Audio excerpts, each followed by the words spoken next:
Salut! On vous ment depuis le début.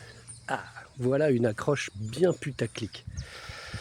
Tiens, voilà, j'ai envie de vous parler de ça aujourd'hui. On va décrypter un peu les petites astuces qu'on utilise dans les posts Facebook, Instagram, TikTok, tout ça, pour faire plus de vues. On en parle.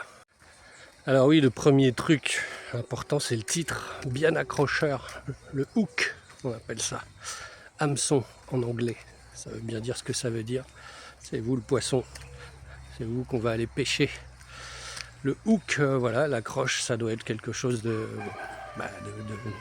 violent, d'accrocheur, on va aller sortir une fausse vérité, on va jouer sur les contradictions peut-être, on va chercher quelque chose qui fait réagir. J'appelle ça putaclic. C'est ce qui va donner envie d'aller cliquer sur le lien, sur l'article. Après, on a différents éléments dans l'article qui vont être plus ou moins pertinents. Et souvent, on va avoir dans l'article, en fait, on va pas avoir l'info. Par exemple, on va tomber sur un article qui parle de cinéma, qui vous parle du dernier film que un tel a adoré, James Cameron. Tiens, j'ai vu ça ce matin. James Cameron a adoré ce film. Et puis dans le post, il n'y a pas le titre du film. Il faut aller dans les commentaires, dans le premier commentaire, pour aller cliquer sur le lien qui nous amène sur un site tout bidon, qui marche pas, qui est souvent complètement bourré de trackers.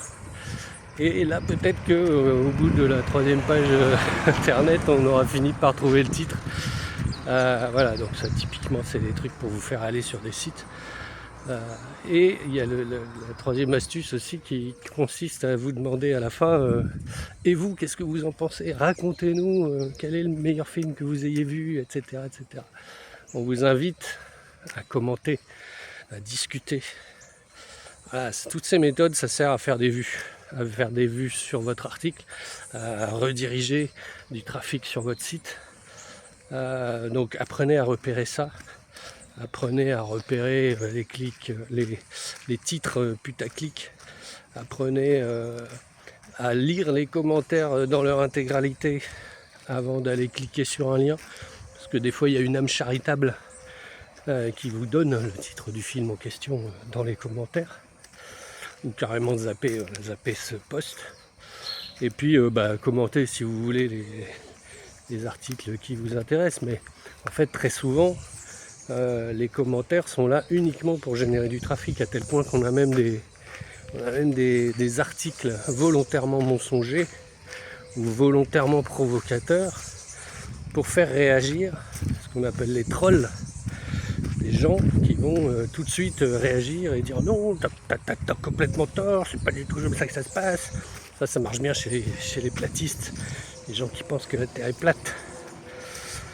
Font des articles comme ça qui vous démontrent que la Terre est plate, puisque eux le pensent. Et puis vous avez envie de commenter et de dire mais non, mais attends, réfléchis gros, c'est pas comme ça que ça marche. Voilà, et ça fait du trafic, ça fait des vues, et ça fait monter leur ratio au niveau des algorithmes. Voilà, apprenez à détecter tout ça pour ne pas vous faire avoir. Allez, appelez-moi si vous avez besoin d'autres conseils.